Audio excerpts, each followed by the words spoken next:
Hello students, आज के इस वीडियो में हम समष्टि अर्थशास्त्र से संबंधित एक टॉपिक का अध्ययन करेंगे जिसे केंद्रीय बैंक के नाम से जाना जाता है। केंद्रीय बैंक के नाम से आप सब लोग परिचित ही हैं। किसी भी देश की बैंकिंग व मौद्रिक व्यवस्था को नियमित व नियंत्रित करने के लिए हर देश का एक केंद्रीय बैंक होता है।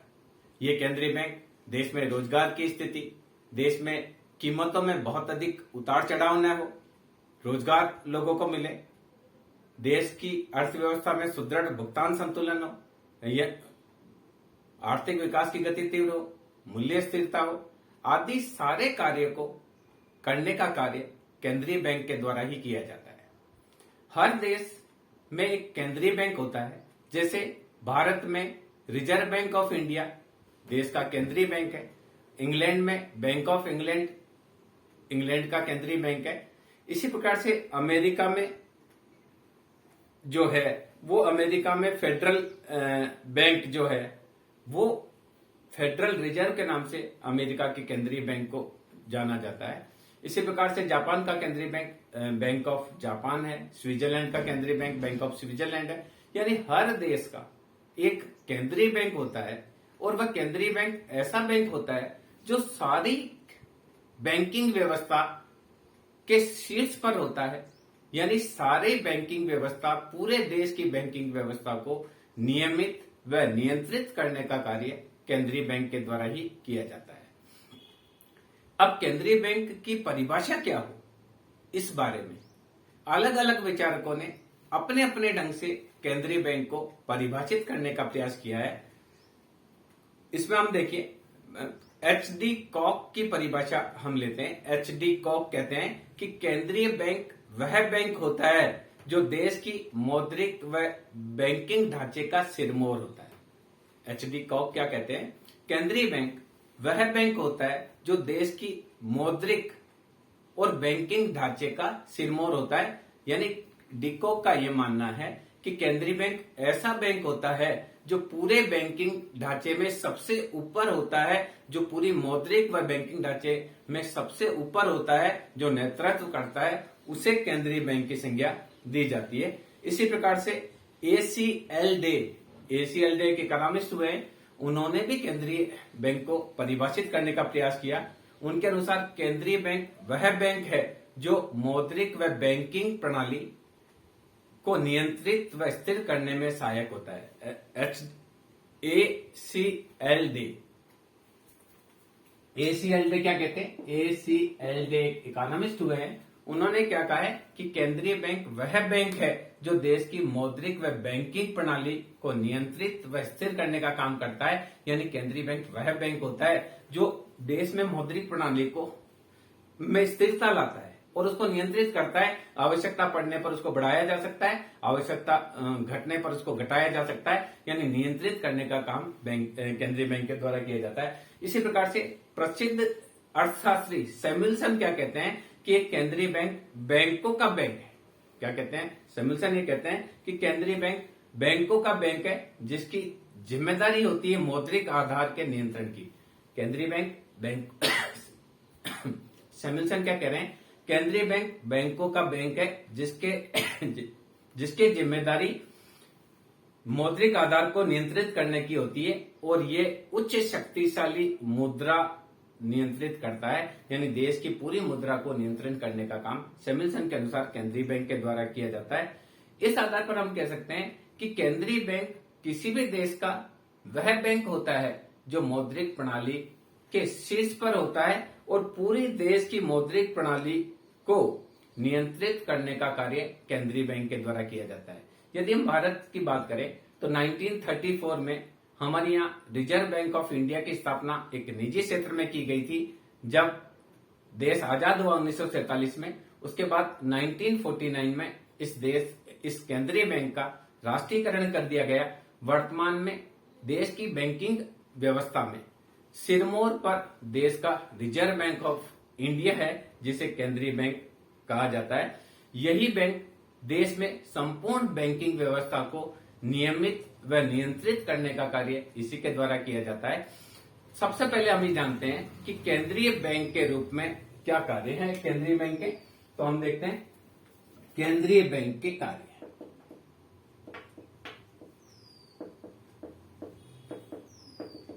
सामान्य रूप से केंद्रीय बैंक के कार्यों के बारे में सब लोगों को पता होता है कि केंद्रीय बैंक के द्वारा क्या क्या कार्य किए जाते हैं। फिर भी हम एक बार इनको रिपीट कर लेते हैं कि केंद्रीय बैंक के द्वारा क्या क्या कार्य किए जाते हैं। तो सबसे पहले केंद्रीय बैंक के द्वारा जो कार्य किया जाता है वो किया जाता है करेंसी का नियंत्रण, नियमन व नियंत्रण। हर देश का जो केंद्रीय बैंक होता है वही एकमात्र ऐसा होता है बैंक जो कि देश की करेंसी को जारी करने का एक अधिकारी होता है।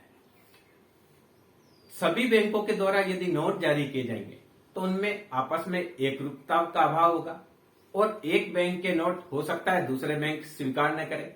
सपोज करिए, मान लीजिए हमारे यहाँ बैंक ऑफ इंडिया है, एसबीआई है, यूनियन बैंक है, बैंक ऑफ बड़ौदा है, इन सभी के नोट जारी हो। आप किसी रेस्टोरेंट में खाना खाने जाएं और आप बैंक ऑफ बड़ौदा का नोट लेकर जाएं और रेस्टोरेंट वाला एंड में मना कर दे कि मेरा तो बैंक ऑफ बड़ौदा में खाता नहीं है, आप तो एसबीआई का नोट हो तो दें, तो एक बड़ी विकट स्थिति है। और बहुत सारे नोट हो जाएंगे तो नोटों की पहचान सुनिश्चित नहीं होगी, आसानी से बिना किसी जांच पड़ताल के उस नोटों को काम में नहीं लिया जाएगा। इन सारी दुविधाओं से बचने के लिए हर देश के द्वारा केवल वहां के केंद्रीय बैंक के द्वारा ही मुद्रा जारी की जाती है। इसी क्रम में भारत में भी रिजर्व बैंक ऑफ इंडिया के द्वारा देश में मुद्रा जारी करने का कार्य किया जाता है। भारतीय रिजर्व बैंक देश में 2 रुपए का जितने भी सिक्के हैं, 25 पैसे का, 50 पैसे का सिक्का हो सकता है, 1 रुपए का सिक्का हो सकता है, 2 रुपए का सिक्का हो सकता है, 5 रुपए और 10 रुपए का सिक्का हो सकता है। इसके अलावा 1 रुपए के नोट के अलावा 2 रुपए का नोट है, 5 रुपए का नोट है, 10 रुपए का नोट है, 20 रुपए का नोट है, 50 रुपए का, 100 रुपए का और 500 रुपए का और 2000 रुपए का नोट केंद्रीय बैंक के द्वारा जारी किया जाता है। एक ही बैंक के द्वारा नोट जारी करने की वजह से इनमें एकरूपता रहती है और किसी भी समय पे किसी भी स्थान पर बिना किसी विशेष जांच पड़ताल के वस्तुओं और सेवाओं को क्रय करने में इन नोटों को प्रयोग में लिया जा सकता है। दूसरी बात यह होती है कि भारत में जो रिजर्व बैंक है वह नोट जारी करता है, वह न्यूनतम कोष प्रणाली के आधार पर करता है। अर्थात भारत में रिजर्व बैंक में 115 करोड़ का तो सोना और 85 करोड़ की विदेशी मुद्रा हमारे रिजर्व बैंक ऑफ इंडिया के द्वारा 115 करोड़ का सोना व 85 करोड़ की विदेशी प्रतिभूतियां रखकर यानी कुल 200 करोड़ का बैंक में रखकर असीमित मात्रा में नोट जारी किए जा सकते हैं। ये पद्धति हमारे यहाँ 1956 से चल रही है, यानी भारतीय रिजर्व बैंक के द्वारा जो न्यूनतम कोष प्रणाली अपनाई जाती है जिसके अंदर ये कुल 200 करोड़ रुपए का कोष अपने पास रखता है और असीमित मात्रा में इसको अधिकार है मुद्रा जारी करने का। आप देखेंगे कि कोई भी आप नोट देखते हैं तो उस नोट पर लिखा होता है मैं धारक को 100 रुपए अदा करने का वचन देता हूं, मैं धारक को 500 रुपए अदा करने का वचन देता हूं।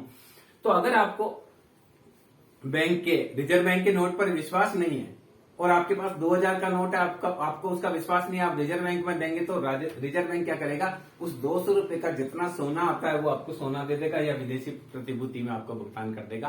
कहने का तात्पर्य है कि भारत में रिजर्व बैंक के द्वारा न्यूनतम कोष प्रणाली अपनाई गई है जो 1956 से है, यानी 200 करोड़ की सोना व विदेशी प्रतिभूतियों को रखकर भारतीय रिजर्व बैंक असीमित मात्रा में नोट जारी कर सकता है, ये इसको अधिकार है। दूसरा करेंसी का निर्गमन, पहला जो काम है, दूसरा जो है इसके अलावा दूसरा रिजर्व बैंक का कार्य देखेंगे तो ये बैंकों का बैंक व नियंत्रणकर्ता के रूप में काम करता है। अर्थात रिजर्व बैंक के द्वारा व्यापारिक बैंकों को वह सारी सुविधाएं प्रदान की जाती है जो व्यापारिक बैंक अपने ग्राहकों को प्रदान करता है। जैसे व्यापारिक बैंक हमारे पैसा जमा करता है, हमको ज्यादा आवश्यकता होती है तो हमको पैसा उधार देता है, वह की वही सारे कार्य रिजर्व बैंक के द्वारा व्यापारिक बैंकों के लिए किए जाते हैं। किसी समय व्यापारिक बैंकों के पास बहुत अधिक पैसा जमा होता है जनता का, पर उनसे उधार लेने वाले उतने नहीं आते हैं, तो उस राशि को व्यापारिक बैंकों के द्वारा रिजर्व बैंक में जमा करा दिया जाता है। और जिस प्रकार व्यापारिक बैंक हमें अपनी जमा राशि पर ब्याज देते हैं, उसी प्रकार से रिजर्व बैंक के द्वारा व्यापारिक बैंकों को अपनी जमा राशि पर ब्याज दिया जाता है। किसी समय व्यापारिक बैंकों को अधिक पैसा उधार देने के लिए अधिक पैसे की आवश्यकता होती है और उनके पास उतना पैसा जमा नहीं होता है, तो वह उस रिजर्व बैंक से पैसा उधार लेते हैं। इस प्रकार से ये रिजर्व बैंक बैंकों का बैंक है और इसके अलावा ये नियंत्रणकर्ता की भूमिका भी अदा करता है। व्यापारिक बैंकों के नियमन व नियंत्रण करने का कार्य भी रिजर्व बैंक के द्वारा किया जाता है। आवश्यकता पड़ने पर यह व्यापारिक बैंकों को निर्देश प्रदान कर सकता है। साख की मात्रा को कम ज्यादा करने के लिए भी यह निर्देश प्रदान कर सकता है और देश की मौद्रिक नीति के सफल संचालन के लिए भी यह बैंकों पर नियंत्रण करता है। व्यापारिक बैंक अपने शाखाओं के विस्तार के लिए रिजर्व बैंक से लाइसेंस उनको लेना पड़ता है। इसी प्रकार से व्यापारिक बैंक को अपने पास जितनी निश्चित राशि जमा है उसका कुछ भाग रिजर्व बैंक के पास जमा कराना पड़ता है, जिसे स्टैट्यूटरी लिक्विडिटी रेशो कहा जाता है। उसका अध्ययन हम आगे करेंगे। तो इस प्रकार से एक तरह से रिजर्व बैंक न केवल व्यापारिक बैंकों का बैंक है, वरन व्यापारिक बैंकों के नियंत्रणकर्ता के रूप में भी होता है। ये इस बात का प्रयास करता है कि व्यापारिक बैंकों की साख पब्लिक में बनी रहे, इस हेतु रिजर्व बैंक के द्वारा कदम उठाए जाते हैं। इसके अलावा देखिए, रिजर्व बैंक सरकार के बैंकर के रूप में भी काम करता है। रिजर्व बैंक सरकार को वह सारी सुविधाएं प्रदान करता है जो व्यापारिक बैंकों के द्वारा अपने ग्राहकों को प्रदान की जाती है, यानी ये सरकार के बैंक के रूप में कार्य करता है। सरकार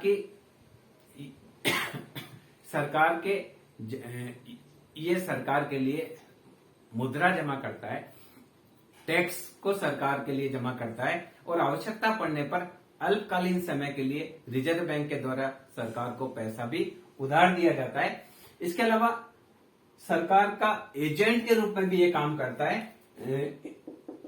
ये सरकार के एजेंट के रूप में सरकार के द्वारा जैसे स्वर्ण विकास बॉन्ड जारी किए गए, तो उस एजेंट के रूप में स्वर्ण विकास बॉन्ड को बेचने का काम करता है। सरकार के द्वारा इंदिरा विकास पत्र और इंदिरा विकास पत्र है, किसान विकास पत्र है, राष्ट्रीय बचत पत्र है, इनके माध्यम से जनता से लोन लिया जाता है। तो इन सारे को एजेंट के रूप में इसके द्वारा पोस्ट ऑफिस को उपलब्ध करवाया जाता है, तो एक एजेंट के रूप में भी काम करता है। इसके अलावा सरकार को आर्थिक नीति के निर्धारण में, बजट के निर्माण में सलाहकार की भूमिका अदा करता है, क्योंकि हमारे यहाँ जो सरकार आती है वो सरकार जनतांत्रिक सरकार होती है। उसमें आवश्यक नहीं है कि आपका जो वित्त मंत्री बने हैं वो वित्तीय मामले के एक्सपर्ट हो, क्योंकि हमारे यहाँ तो राजनीति के हिसाब से डिसीजन लिए जाते हैं और कोई योग्यता निर्धारित नहीं है कि अमुक मंत्री के लिए अमुक योग्यता होगी। तो सामान्य रूप से जब बजट बनाने की बात आती है या सरकार को सलाह देने की बात आती है, तो ये सारे कार्य रिजर्व बैंक के उच्च अधिकारियों के द्वारा किए जाते हैं। प्रत्येक वर्ष में देश की सरकार के द्वारा जो बजट घोषित किया जाता है और हर बार जो मौद्रिक नीति की घोषणा की जाती है, ये सारा जो कार्य है वो रिजर्व बैंक के द्वारा किया जाता है। तो इस प्रकार से रिजर्व बैंक सरकार के बैंकर के रूप में भी कार्य करता है, सरकार के एजेंट के रूप में प्रतिभूतियों का क्रय विक्रय करने का भी कार्य करता है, आवश्यकता पड़ने पर जनता से ऋण एकत्रित करके सरकार को देता है और सरकार के द्वारा लिए गए ऋणों का भुगतान करने का भी कार्य करता है। सरकार के द्वारा विदेशों से जो ऋण लिए जाते हैं वो विदेशी ऋण भी सरकार के ब्याज पर रिजर्व बैंक के द्वारा प्राप्त किए जाते हैं और सरकार के ब्याज पर उन ऋणों का पुनर्भुगतान भी रिजर्व बैंक के द्वारा किया जाता है। तो इस प्रकार से ये सरकार के एजेंट के रूप में भी कार्य करता है, सरकार के सलाहकार के रूप में भी कार्य करता है और सरकार के बैंकर के रूप में भी कार्य करता है। क्योंकि अगर सरकार को अल्पकालीन समय के लिए 3 महीने तक के लिए पैसा उधार की आवश्यकता होती है तो वह रिजर्व बैंक से पैसा उधार लेती है। इसके अलावा देश के अंतर्राष्ट्रीय विनिमय कोष है, यानी हमारे पास जितने भी विदेशी मुद्रा है, चाहे वह डॉलर में हो, अमेरिकी डॉलर में हो, चाहे चाहे वह इटली की लीरा के रूप में हो या ब्रिटिश पाउंड के रूप में हो या और किसी मुद्रा में हो, हमारे यहाँ जो सरकार होती है वो सरकार 5 साल के लिए जनता के द्वारा चुनी हुई होती है। तो ऐसी स्थिति में जो सरकार है उसके किसी विभाग के द्वारा विदेशी विनिमय कोषों को नहीं रखा जाता है, क्योंकि सरकार तो अल्पकालिक है। तो जो भी देश की विदेशी मुद्रा है, जितने भी हमारे पास विदेशी मुद्रा कोष है, वह सारे के सारे रिजर्व बैंक के द्वारा रखे जाते हैं, उनका संरक्षण होता है। सरकार के द्वारा जो विदेशों से ऋण लिए जाते हैं, वो ऋण भी रिजर्व बैंक के द्वारा ही लिए जाते हैं। सरकार उसमें डिसीजन मात्र लेने वाली होती है। जो ऋण लिए जाते हैं और ऋण को पुनर्भुगतान करना होता है, इस सारी की सारी जवाबदेही रिजर्व बैंक की होती है। तो देश में जितने भी विदेशी मुद्रा है, चाहे वह किसी भी देश की हो, उनके विनिमय का कार्य और नियंत्रण का कार्य, संरक्षण का कार्य रिजर्व बैंक के द्वारा ही किया जाता है। डॉलर की जैसे विदेशी मुद्रा की तुलना में देश की मुद्रा को स्थिर रखने का कार्य भी रिजर्व बैंक ही देखता है। यदि रुपए की तुलना में डॉलर लगातार महंगा हो रहा है, तो रिजर्व बैंक के द्वारा इस प्रकार के उपाय अपनाए जाएंगे जिससे रुपए की जो कीमत है वो सुदृढ़ हो। इसी प्रकार से देश में मुद्रास्फीति और मुद्रा अस्फीति की स्थिति है, उसको भी नियंत्रित करने का कार्य रिजर्व बैंक के द्वारा किया जाता है। तो कहने का तात्पर्य है कि देश में जितनी भी विदेशी मुद्रा है,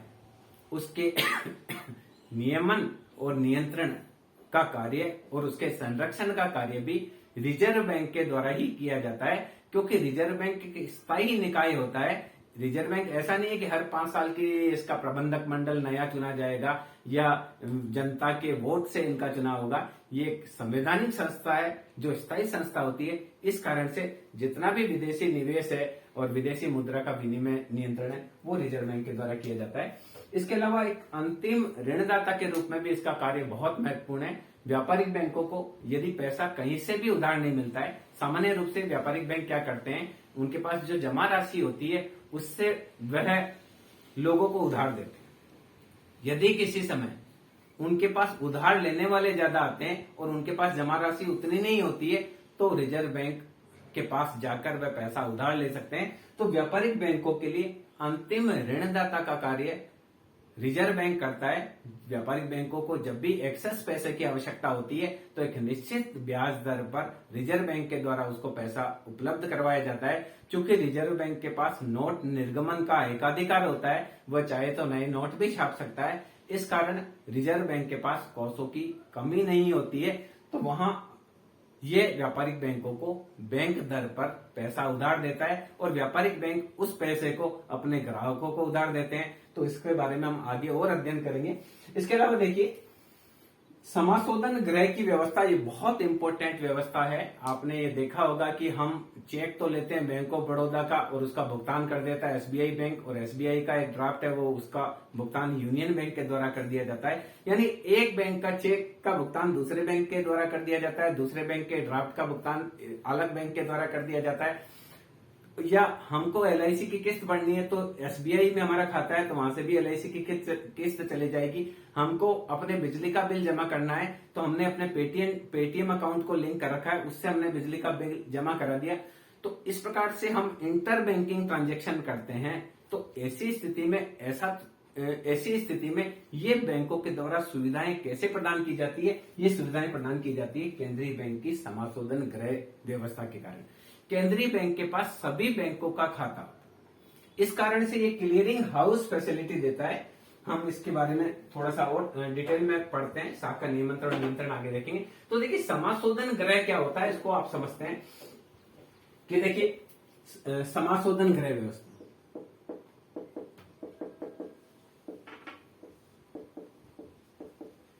जैसा कि मैंने आपको बताया कि रिजर्व बैंक के पास सभी बैंकों का एक खाता होता है, हर बैंक का अकाउंट रिजर्व बैंक के पास होता है। तो रिजर्व बैंक इन बैंकों को क्लियरिंग हाउस फैसिलिटी देता है। जैसे मान लीजिए एक बैंक है एसबीआई, दूसरा बैंक है बैंक ऑफ बड़ौदा, तीसरा बैंक है यूनियन बैंक, चौथा बैंक है पंजाब नेशनल बैंक। अब इन सभी बैंकों का खाता रिजर्व बैंक के पास होता है।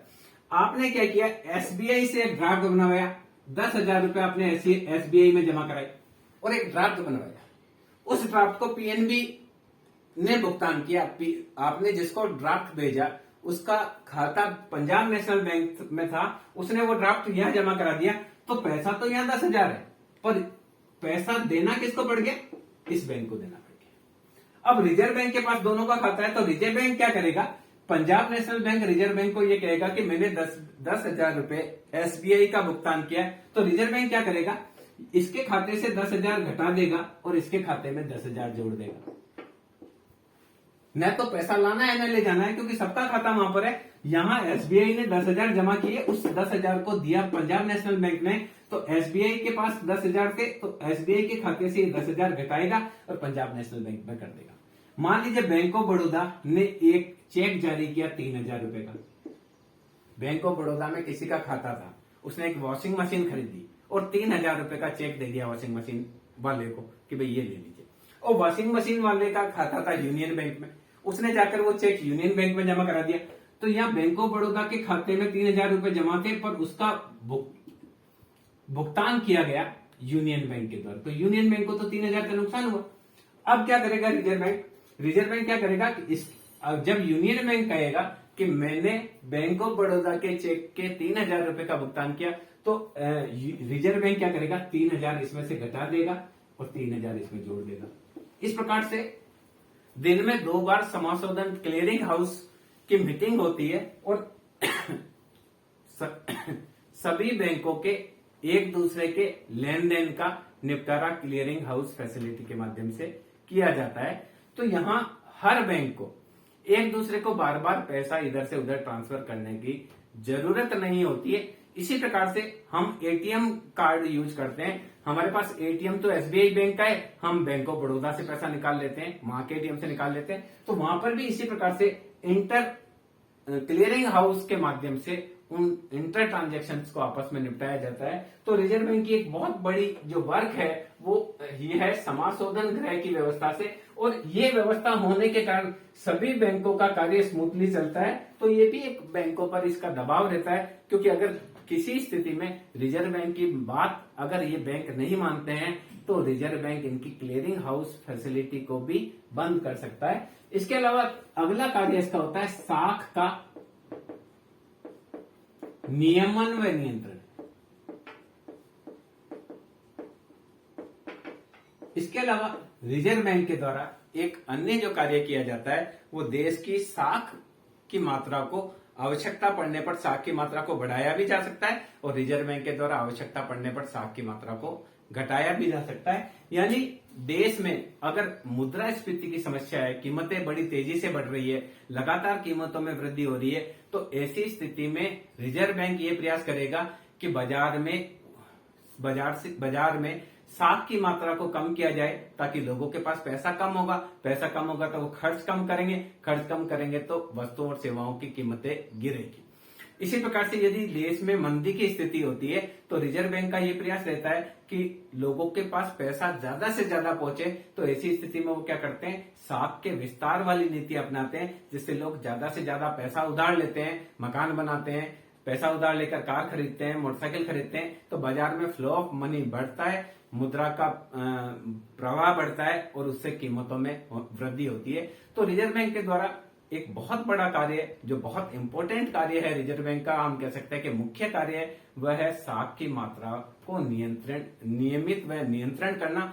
और इसके माध्यम से रिजर्व बैंक देश की अर्थव्यवस्था में मौद्रिक स्थिरता को बनाए रखने का प्रयास करता है। रिजर्व बैंक ये करता है कि कीमतों में बहुत ज्यादा उतार चढ़ाव नहीं हो, न तो कीमतें बहुत तेजी से बढ़े, न ही बहुत तेजी से गिरे, बल्कि ये कीमतें वो स्थिर रहे या थोड़ी थोड़ी सी बढ़ती रहे, बहुत ज्यादा इनमें फ्लक्चुएशन नहीं हो। इसके लिए वह साख की मात्रा को नियमित व नियंत्रित करने का भी कार्य करता है। तो साख की मात्रा को किस प्रकार से नियमित व नियंत्रित रिजर्व बैंक के द्वारा किया जाता है, इसको हम एक अलग से अभी पढ़ेंगे इसके जस्ट बाद। तो कहने का तात्पर्य है कि रिजर्व बैंक जो है देश के बैंकिंग प्रणाली में शीर्ष बैंक होता है, जो सारे बैंकों को नियमित व नियंत्रित करने का कार्य किया जाता है। रिजर्व बैंक को मुख्य रूप से नोट निर्गमन का एकाधिकार प्राप्त होता है। इसके अलावा यह बैंकों का बैंक व नियंत्रणकर्ता होता है। इसके अलावा सरकार के एजेंट के रूप में भूमिका करता है, सरकार के बैंकर के रूप में भूमिका अदा करता है, सरकार के सलाहकार के रूप में भी भूमिका अदा करता है। इसके अतिरिक्त रिजर्व बैंक देश के विदेशी विनिमय कोषों का संरक्षक का भी कार्य करता है और व्यापारिक बैंकों के लिए अंतिम ऋणदाता के रूप में भी रिजर्व बैंक कार्य करता है। इस आधार पर हम कह सकते हैं कि जो रिजर्व बैंक है वो देश की बैंकिंग प्रणाली में बहुत ही महत्वपूर्ण भूमिका अदा करता है और रिजर्व बैंक के संरक्षण में ही देश में बैंकिंग का नियंत्रित और समुचित विकास होता है। अगर बैंकों को खुला छोड़ दिया जाएगा तो बैंक प्राय उसी स्थान पर शाखा खोलना पसंद करेंगे जहां उनको कमाई मिलेगी। अब ये कमाई जो होती है वो केवल शहरी क्षेत्रों में ज्यादा होती है, क्योंकि शहरी क्षेत्रों के लोग बैंकिंग व्यवस्था ज्यादा करते हैं। तो अगर रिजर्व बैंक का कोई नियंत्रण ना हो तो बैंकों के द्वारा ग्रामीण क्षेत्रों में शाखा ही नहीं खोली जाए। कई बार बैंकों के द्वारा ग्राहकों के साथ कुछ मिसबिहेव किया जाता है या उनकी हितों की अनदेखी की जाती है। तो ऐसी स्थिति में भी रिजर्व बैंक के पास ग्राहक शिकायत कर सकते हैं। रिजर्व बैंक उस शिकायतों का निपटारा करता है। तो कहने का तात्पर्य है कि किसी भी देश की बैंकिंग प्रणाली में केंद्रीय बैंक का बहुत ही महत्वपूर्ण स्थान होता है और पूरे देश की आर्थिक व्यवस्था को संचालित करने में, मौद्रिक नीति को संचालित करने में उस देश के रिजर्व बैंक की महत्वपूर्ण भूमिका होती है। और भारत में ये सारा कार्य भारत के रिजर्व बैंक के द्वारा किया जाता है। अब हम देखते हैं कि रिजर्व बैंक के द्वारा साख की मात्रा को किस प्रकार से नियंत्रित किया जाता है। तो हम यहाँ देखते हैं साख नियंत्रण की विधियां। देखिए, साख नियंत्रण की विधियां रिजर्व बैंक के द्वारा जो साख को नियंत्रित किया जाता है उस विधियों को दो प्रकार से बांट सकते हैं, मात्रात्मक विधि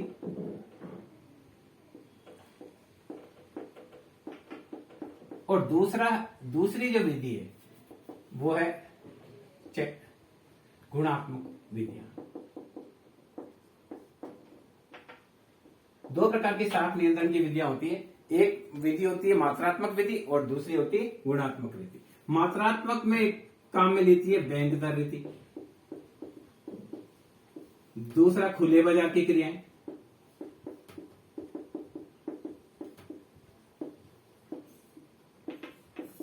तीसरा होता है SLR और CRR दर। SLR होता है, ये तो नकद कोषानुपात, इसको बोलते हैं तरल कोषानुपात।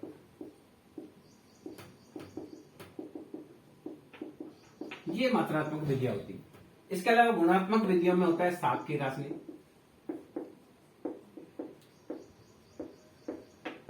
इसके अलावा हो सकता है चयनात्मक साख नियंत्रण,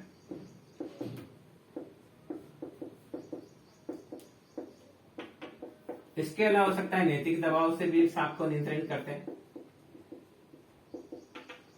इसके अलावा साख प्रत्यक्ष कार्रवाई से भी किया जा सकता है। एक एक को हम देखेंगे। साख की राशि, चयनात्मक साख नियंत्रण। तो ये देखिए, पहले हम ये समझते हैं कि चयनात्मक साख नियंत्रण की मात्रात्मक विधियां कौन सी है और गुणात्मक विधियां कौन सी है। जब साख की मात्रा को ये डिसाइड किए बिना कि साख किसको दी जा रही है और किसको नहीं दी जा रही है, केवल साख की मात्रा को कम और ज्यादा किया जाता है तो इसे साख नियंत्रण की मात्रात्मक विधियां कहा जाता है। इस प्रकार के नियंत्रण से अर्थव्यवस्था के सभी सेक्टर में बराबर फर्क पड़ता है, क्योंकि रिजर्व बैंक के द्वारा कुल साख की मात्रा को या तो कम किया जाता है या अधिक किया जाता है। तो चाहे उद्योग हो, चाहे कृषि हो, चाहे व्यापार हो, चाहे वाणिज्य हो, चाहे यातायात हो, सभी प्रकार की गतिविधियों पर इन विधियों का समान रूप से प्रभाव पड़ता है। इसलिए इसे मात्रात्मक नियंत्रण की विधियां कहा जाता है। जबकि दूसरी गुणात्मक विधियों में रिजर्व बैंक के द्वारा यह डिसाइड किया जा सकता है कि एक्स कृषि सेक्टर है और औद्योगिक सेक्टर ये विकासात्मक सेक्टर है, इसलिए हमको साख को जारी रखना है, और दूसरे सेक्टर ऐसे हैं जो विलासिता के सेक्टर है, उनको साख नहीं दिया जाना है। इस प्रकार से साख की मात्रा गुण को नियंत्रित किया जा सकता है, जिसमें साख की मात्रा को नियंत्रित किया जा सकता है, साख के चयनात्मक साख नियंत्रण हो सकता है, नैतिक दबाव हो सकता है और प्रत्यक्ष कार्रवाई हो सकता है। तो हम देखिए एक एक करते हैं, एक एक का अध्ययन करते हैं। सबसे पहले हम देखते हैं साख के मात्रात्मक नियंत्रण को देखते हैं। तो उसमें कौन कौन सी विधियां हैं उसको हम देखेंगे। तो सबसे पहले देखते हैं बैंक दर। मात्रात्मक नियंत्रण को हम देखेंगे तो यहां देखिए मात्रात्मक साख नियंत्रण।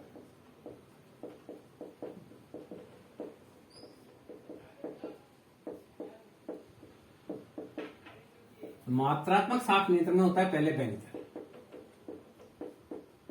पहले आप समझ लेते हैं बैंक दर किसे कहते हैं। बैंक दर वह दर होती है जिस दर पर व्यापारिक बैंकों को रिजर्व बैंक के द्वारा उधार दिया जाता है, उसको हम बोलते हैं बैंक दर। सामान्य रूप से क्या होता है, व्यापारिक बैंकों को जब अधिक मुद्रा की आवश्यकता होती है तो वह रिजर्व बैंक के पास जाते हैं और रिजर्व बैंक के द्वारा उनको उधार दिया जाता है। जिस दर पर रिजर्व बैंक के द्वारा व्यापारिक बैंकों को उधार दिया जाता है उसे बैंक दर की संज्ञा दी जाती है। मान लीजिए रिजर्व बैंक 5% दर पर, बैंक दर 5% दर पर व्यापारिक बैंकों को उधार देता है। रिजर्व बैंक 5% दर पर व्यापारिक बैंकों को उधार देता है और व्यापारिक बैंक हमको 10% पर देंगे। अगर रिजर्व बैंक 7% पर उधार देता है तो व्यापारिक बैंक हमको 12% पर देंगे। ये 5% जो होता है बैंक का मार्जिन होता है। यानी बैंक दर क्या है, वह दर जिस पर रिजर्व बैंक के द्वारा व्यापारिक बैंकों को पैसा उधार दिया जाता है उसे बैंक दर की संज्ञा दी जाती है। यदि किसी समय रिजर्व बैंक को साख की मात्रा को कम करना होता है तो रिजर्व बैंक बैंक दर को बढ़ा देता है। बैंक दर बढ़ने से व्यापारिक बैंकों को पैसा महंगी दर पर उधार मिलता है तो वह ग्राहकों को महंगी दर पर देते हैं और ग्राहकों को जब ब्याज दर ज्यादा ली जाती है तो ग्राहकों के द्वारा बैंकों से उधार कम लिया जाता है। किसी समय रिजर्व बैंक को साख की मात्रा को बढ़ाना होता है तो रिजर्व बैंक बैंक दर को घटा देता है। जब बैंक दर घट जाती है तो व्यापारिक बैंकों को ऋण उधार सस्ता मिलता है तो वो ग्राहकों को भी सस्ता देते हैं। जब ग्राहकों को सस्ता मिलता है तो ग्राहक ज्यादा उधार लेते हैं। इस प्रकार से बैंक दर के माध्यम से साख की मात्रा को नियंत्रण किया जा सकता है। देखिए किस प्रकार से होगा। यदि बैंक दर ज्यादा है, बैंक दर है ज्यादा, बैंक दर मान लीजिए 7% है तो व्यापारिक बैंक दर ज्यादा है तो 7% ही व्यापारिक बैंक उधार लाए, हमसे लेंगे 12% तो लोग उधार कम लेंगे। उधार गया 10,000 करोड़,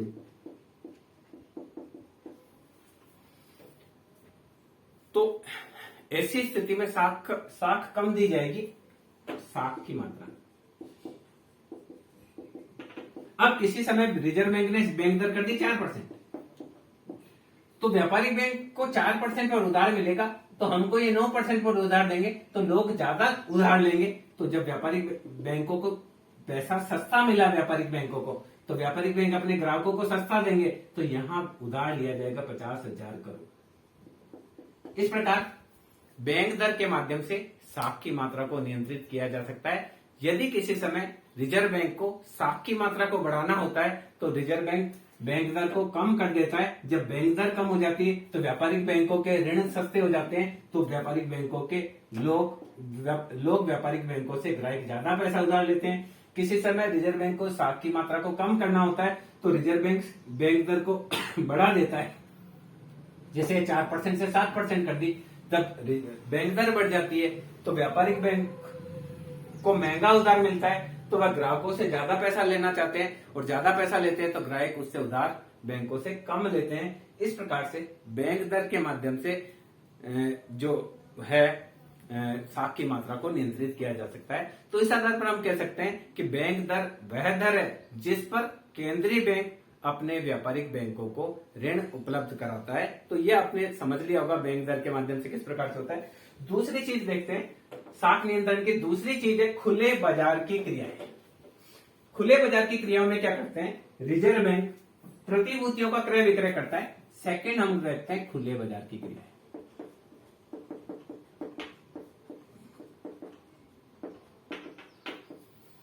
देखिए खुले बाजार की क्रियाएं क्या है, रिजर्व बैंक के द्वारा बाजार में प्रतिभूतियों का क्रय विक्रय करता है। यदि किसी समय देश में साख की मात्रा को कम करना होता है तो रिजर्व बैंक बॉन्ड जारी करता है। उस बॉन्ड पर वो आकर्षक ब्याज देता है, खुले बाजार में उस बॉन्ड को जारी करता है। तो सारे व्यापारिक बैंक उस बॉन्ड पर अच्छा ब्याज मिलने की वजह से उन बॉन्ड को खरीद लेते हैं।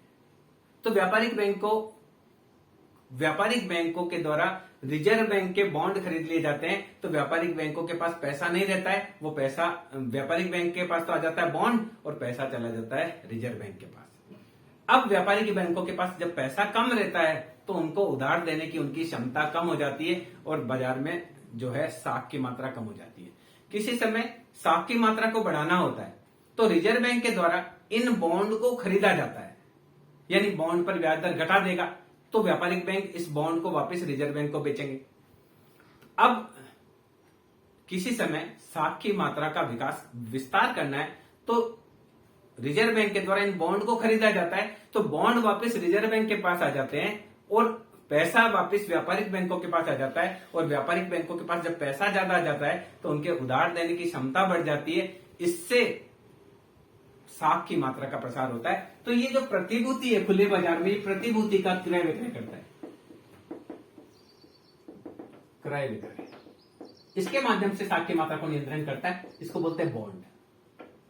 यदि देखिए ये बॉन्ड्स है, इस बॉन्ड्स पर ये 8% का ब्याज देता है, तो चूंकि रिजर्व बैंक है, रिजर्व बैंक के पास व्यापारिक बैंकों का पैसा सुरक्षित है, ग्राहक को देते हैं तो कई बार ग्राहक दे नहीं दे, एनपीए हो जाए, नॉन परफॉर्मिंग असेट्स बन जाए, यानी कुछ ग्राहक ऐसे होते हैं जो पैसा बैंक का लेकर भाग जाते हैं। तो सामान्य रूप से अगर रिजर्व बैंक अपने बॉन्ड पर 8% का ब्याज दे रहा है तो सारे व्यापारिक बैंक क्या करेंगे, बजाय 9% 10% पर ग्राहक को उधार देने के, क्योंकि उसमें जोखिम है, रिजर्व बैंक को पैसा उधार, रिजर्व बैंक के बॉन्ड में निवेश करने में जोखिम नहीं है, पैसा डूबने की संभावना नहीं, तो व्यापारिक बैंक क्या करेंगे, बजाय ग्राहक को 10% पर उधार देने के 8% पर रिजर्व बैंक के बॉन्ड को खरीद लेंगे।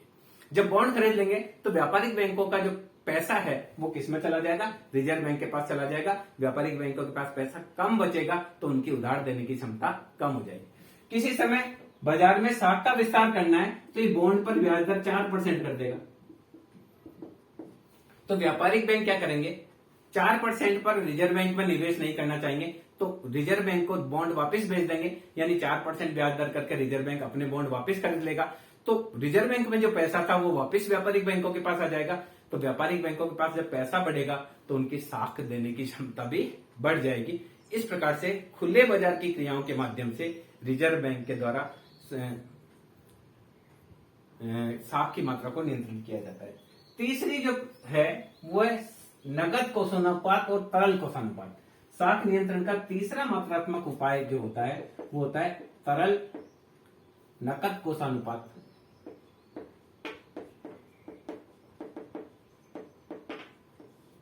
सोलिडिटी लिक्विडिटी रेशो व तरल कोषानुपात। Cash reserve ratio. Reserve bank दो प्रकार के, एक तो नकद कोषानुपात होता है, इसको नकद कोषानुपात को बोलते हैं सीआरआर, कैश रिजर्व रेशो, और तरल कोषानुपात होता है स्टैट्यूटरी लिक्विडिटी रेशो। तो देखिए साख नियंत्रण के लिए रिजर्व बैंक के द्वारा एक और विधि जो मात्रात्मक विधि है वो अपनाई जाती है, जिसमें एक होता है नकद कोषानुपात कैश रिजर्व रेशो, और दूसरा होता है तरल कोषानुपात जिसको बोलते हैं स्टैट्यूटरी लिक्विडिटी रेशो। अब देखिए दोनों क्या है, पहले इसको समझ लेते हैं। व्यापारिक बैंक अपने पास जो भी जमा राशि है उसका एक निश्चित भाग केंद्रीय बैंक में जमा कराएंगे। केंद्रीय बैंक के लॉ में ये फिक्स है कि व्यापारिक बैंकों के पास जितनी भी जमा राशि होगी उसका एक निश्चित प्रतिशत भाग उन्हें बैंक में जमा कराना पड़ेगा, रिजर्व बैंक में। उसको बोलते हैं स्टैट्यूटरी लिक्विडिटी रेशो। देखिए जमा का निश्चित प्रतिशत भाग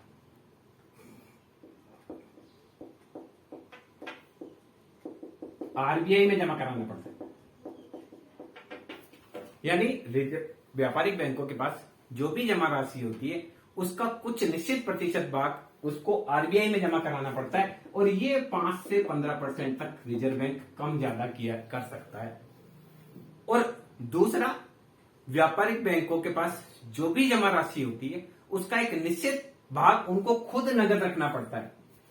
ये नगद इनको 15 से 40% रखना पड़ सकता है। ये रिजर्व बैंक के नियम है ताकि व्यापारिक बैंक फेल ना हो। सारे के सारे बैंक अगर सारा ही पैसा उधार दे देंगे तो ऐसी स्थिति में अचानक से बैंक के पास कोई मांगने आएगा और बैंक नहीं चुका पाएगा तो बैंक का विश्वास हट जाएगा। तो रिजर्व बैंक ने प्रावधान किया हुआ है कि जितने भी व्यापारिक बैंकों के पास जमा राशि आएगी उसका एक निश्चित प्रतिशत भाग तरल कोषानुपात के रूप में रिजर्व बैंक को जमा कराना पड़ेगा और कुछ प्रतिशत भाग उनको खुद नकद रखना पड़ेगा। बाकी पैसे को ही वह उधार दे सकते हैं, यानी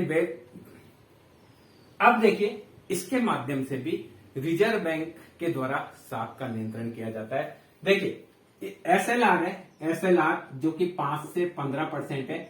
ये अगर किसी समय साख की मात्रा को नियंत्रण करना हो तो ये एसएलआर को बढ़ा देगा रिजर्व बैंक। तो पहले व्यापारिक बैंकों को 5% ही मान लीजिए जमा कराना पड़ता था, तो व्यापारिक बैंक 5% जमा कराते थे रिजर्व बैंक में, तो 95% पैसा इनके पास रहता था, तो इनके साख देने की क्षमता ज्यादा थी। अब मान लीजिए एसएलआर को बढ़ा देते हैं और रिजर्व बैंक कहता है कि 15% हमारे पास जमा कराइए, तो व्यापारिक बैंकों के साख देने की क्षमता 85% ही रहेगी। यानी तरल कोषानुपात के माध्यम से रिजर्व बैंक साख की मात्रा को नियंत्रण कर सकता है। यदि किसी समय साख की मात्रा को नियंत्रण करना होगा तो वह तरल कोषानुपात को बढ़ा देगा। जब बढ़ा देगा, मान लीजिए 15% कर दिया, तो व्यापारिक बैंकों के पास जितनी जमा राशि है उसका 85% ही बचेगा, तो इनकी साख देने की क्षमता कम हो जाएगी। और किसी समय एसएलआर को अगर रिजर्व बैंक घटा देता है तो इनके पास नकद कोष ज्यादा बचता है, तो इनकी साख देने की क्षमता बढ़ जाती है। इसी प्रकार से व्यापारिक बैंकों को कुछ भाग, जितनी भी जमा राशि है उसका कुछ भाग स्वयं के पास नकद रखना पड़ता है। अब आप देखिए कि अगर कैश रिजर्व रेशियो 15% ही नकद रखना है व्यापारिक बैंकों को, तो ये 85% पैसा इनके पास ऐसा है जिसको कि ये उधार दे सकते हैं। पर अगर ये रिजर्व बैंक इनको 40% कह देता है आपको नकद रखना है, तो ये 60% पैसे का ही उपयोग कर पाएंगे। इस प्रकार से कैश रिजर्व रेशियो नकद कोषानुपात के माध्यम से और तरल कोषानुपात के माध्यम से रिजर्व बैंक साख की मात्रा को नियमित व नियंत्रित कर सकता है। यदि किसी समय साख की मात्रा का विस्तार करना होगा तो ये तरल को एसएलआर और सीआरआर को कम कर देगा, और साख की मात्रा को नियंत्रित करना होगा तो एसएलआर और सीआर को बढ़ा देगा। मान लीजिए किसी समय एसएलआर है 7% और सीआरआर है मान लीजिए 23%, तो कुल मिला के 30% है।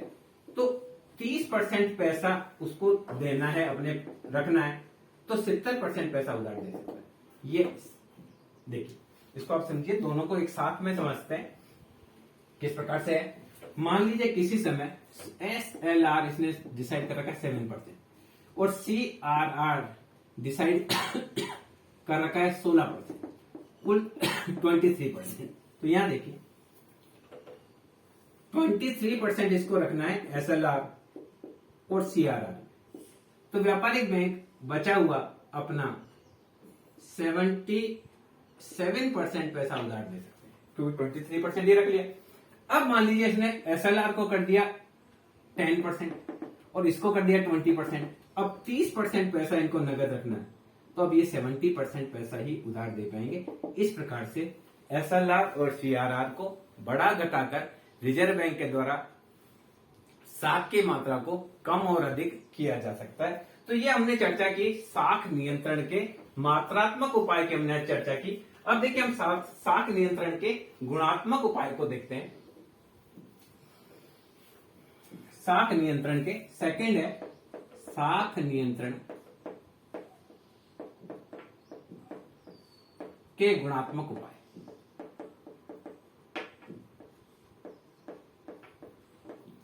इस गुणात्मक उपाय में सबसे पहला जो हम लेते हैं वो लेते हैं चयनात्मक साख नियंत्रण को लेते हैं। गुणात्मक उपाय में चयनात्मक साख नियंत्रण।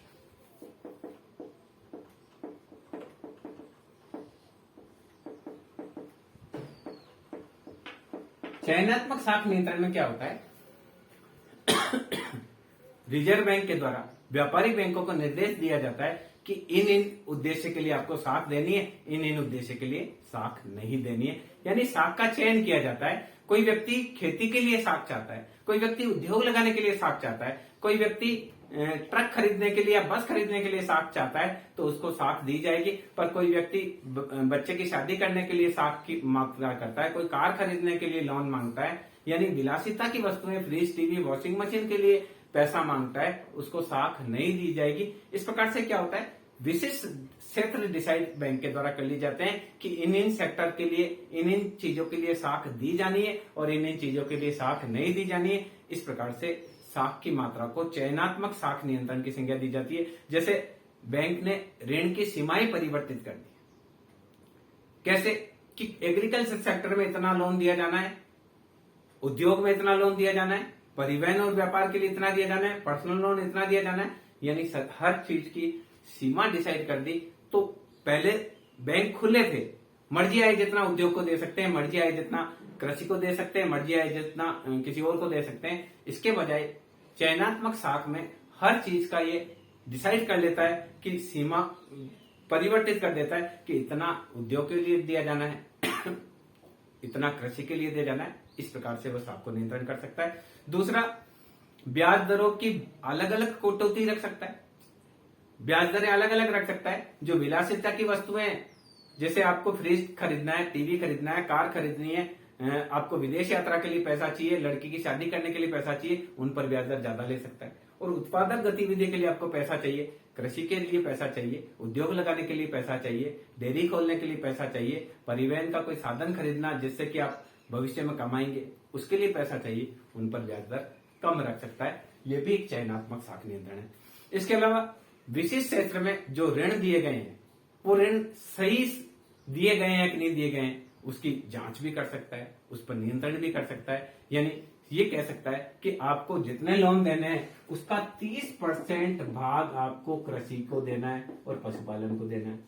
ये चयनात्मक कर दिया कि जितना आप व्यापारिक बैंक लोन देंगे उसमें से 30% लोन प्राथमिकता क्षेत्र में उनको देना पड़ेगा, कृषि में देना पड़ेगा, पशुपालन में देना पड़ेगा, वन विकास में देना पड़ेगा, यानी प्राइमरी सेक्टर के लिए आपको इतना देना पड़ेगा। ये भी एक चयनात्मक साख नियंत्रण है। इसके अलावा बैंक ये कर सकता है कि जो विलासिता की वस्तु है, कोई होंडा सिटी कार खरीद रहा है, कोई ओडी खरीद रहा है, तो उस पर ब्याज दर ज्यादा ली जाए। कोई विदेश यात्रा पर सैर सपाटे के लिए जा रहा है, उस पर ब्याज दर ज्यादा ली जाए। और जो आवश्यक और उत्पादक गतिविधि है उस पर ब्याज कम लिए जाए। इसको बोलते हैं चयनात्मक साख नियंत्रण। दूसरा होता है साख की राशनिंग, सेकंड मेथड है।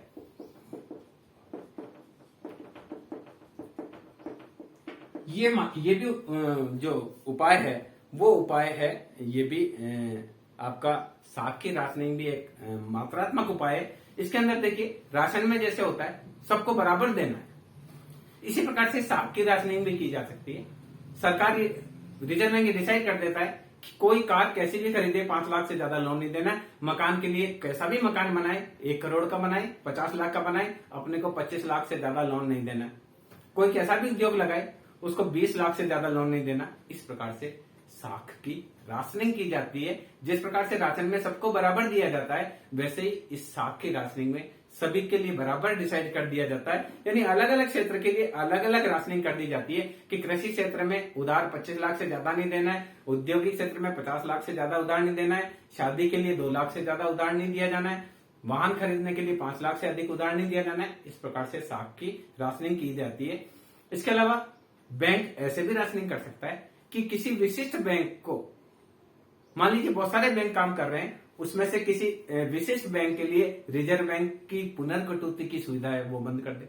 यानी रिजर्व बैंक के द्वारा जो उधार दिया जा रहा है उस बैंक के लिए वह सुविधा बंद कर दे। यानी किसी बैंक विशेष के लिए बैंक पुनः बुलाने की सुविधा को खत्म कर दिया जाए, या सभी बैंकों को रिजर्व बैंक उधार देने की सुविधा को कम कर दे, या फिक्स कर दे कि उद्योग के लिए इतना ऋण दिया जाना है, व्यापार के लिए इतना ऋण दिया जाना है, यातायात क्षेत्र में इससे ज्यादा ऋण नहीं दिया जाना है, मकान बनाने के लिए इससे ज्यादा ऋण नहीं दिया जाना है, कार खरीदने के लिए इससे ज्यादा ऋण नहीं दिया जाना है। तो इस प्रकार की व्यवस्था के माध्यम से साख की राशनिंग कर दी जाती है। आपको कार खरीदनी है और रिजर्व बैंक ने डिसाइड कर दिया कि 5 लाख से ज्यादा लोन नहीं देना है, तो आप 30 लाख की गाड़ी खरीदेंगे तो भी 5 लाख मिलेंगे, आप 10 लाख की गाड़ी खरीदेंगे तो भी 5 लाख से ज्यादा लोन नहीं मिलेगा। ऐसे करके वह साख की राशनिंग कर सकते हैं।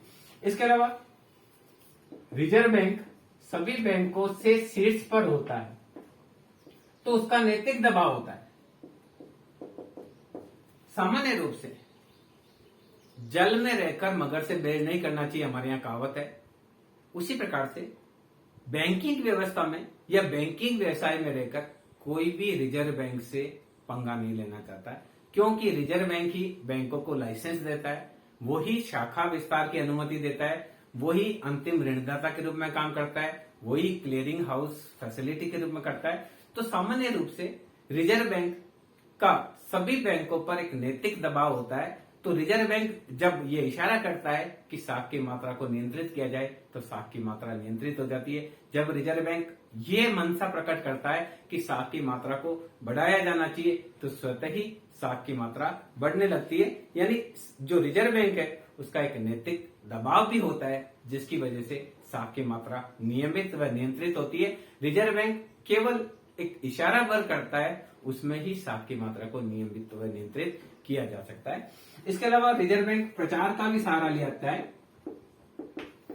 कई बार साख की मात्रा को कम करनी है तो रिजर्व बैंक प्रचार के माध्यम से व्यापारिक बैंकों तक अपनी ये बात पहुंचाता है कि इस समय देश में मुद्रास्फीति की समस्या है, कीमतें बड़ी तेजी से बढ़ रही है, तो साख की मात्रा को कम किया जाना चाहिए। किसी समय देश मंदी की अवस्था में होता है, कीमतों में तेजी से कमी हो रही होती है, तो उस समय साख की मात्रा को विस्तार करने की आवश्यकता होती है, तो रिजर्व बैंक के द्वारा इस प्रकार का प्रचार किया जाता है। तो सामान्य रूप से बाजार के युग में विज्ञापन का बहुत अधिक महत्व है और केंद्रीय बैंक अपनी जो पत्र पत्रिकाएं होती है, अपना जो बुलेटिन प्रकाशित होता है, उसमें आने वाले समय के लिए अपनी मौद्रिक नीति के रूप में वह ऐलान कर देता है और जब उसका प्रचार होता है उसके माध्यम से ही साख की मात्रा को नियमित व नियंत्रित किया जा सकता है। केवल रिजर्व बैंक की जो राय होती है उस राय के आधार पर भी साख की मात्रा को कम और अधिक किया जा सकता है। इसके अलावा लास्ट उपाय क्या होता है? प्रत्यक्ष कार्रवाई। रिजर्व बैंक केंद्रीय बैंक जो होता है वो देश की बैंकिंग व्यवस्था में शीर्ष पर होता है, तो उसके निर्देशों की अवहेलना सामान्य रूप से किसी बैंक के द्वारा नहीं की जाती है। यदि किसी बैंक के द्वारा बार बार उसके निर्देशों की अवहेलना की जाती है तो लास्ट हथियार के रूप में वह प्रत्यक्ष कार्रवाई का भी सहारा ले सकता है। सामान्य रूप से ऐसी नौबत आती नहीं है, क्योंकि कोई भी बैंक रिजर्व बैंक से बैर रखकर बैंकिंग व्यवस्था में प्रोग्रेस नहीं कर सकता है, अपने आप को बनाए नहीं रख सकता है। तो सामान्य रूप से प्रत्यक्ष कार्रवाई की स्थिति कभी उत्पन्न नहीं होती है, पर एक उपाय के रूप में रिजर्व बैंक चाहे तो बैंक का लाइसेंस रद्द कर सकता है, उसकी शाखाओं के विस्तार को रोक सकता है, उसको जो क्लियरिंग हाउस फैसिलिटी दी जा रही है उसको बंद कर सकता है, उसको जो अंतिम ऋणदाता के रूप में रिजर्व बैंक पैसा उधार देता है वो फैसिलिटी बंद कर सकता है। और इस प्रकार से इस प्रकार की जो कार्य प्रणाली होती है उसे प्रत्यक्ष कार्रवाई की संज्ञा दी जाती है।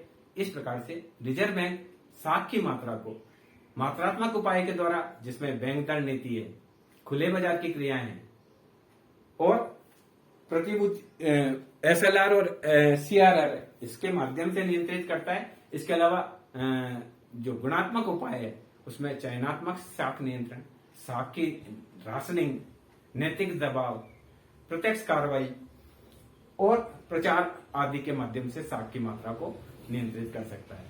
उपरोक्त आधार पर हम कह सकते हैं कि किसी भी देश की अर्थव्यवस्था में केंद्रीय बैंक की बहुत महत्वपूर्ण भूमिका होती है। यही एक ऐसा बैंक होता है जो देश में मुद्रास्फीति और मुद्रा मंदी इन स्थितियों को नियंत्रण में रखने के लिए साख की मात्रा को नियंत्रित व नियमित करके गुणात्मक व मात्रात्मक उपायों के प्रयोग के माध्यम से देश की अर्थव्यवस्था में कीमत स्थिरता को रखने का प्रयास करता है। और यही एक ऐसा बैंक होता है जो देश की बैंकिंग प्रणाली पर शीर्ष में होने से सामान्य रूप से इस बैंक के द्वारा दिए गए दिशा निर्देश को सभी बैंकों को मानना एक मजबूरी होता है। तो इस वीडियो के माध्यम से हमने ये जाना कि केंद्रीय बैंक किसे कहा जाता है, केंद्रीय बैंक के द्वारा क्या क्या कार्य किए जाते हैं और केंद्रीय बैंक साख की मात्रा को किस प्रकार से नियंत्रित करता है। इन सभी पहलुओं पर हमने विस्तार से चर्चा की। मैं समझता हूं इस वीडियो के माध्यम से आप केंद्रीय बैंक के कार्यप्रणाली को अच्छी तरह से समझ पाए होंगे। Thank you.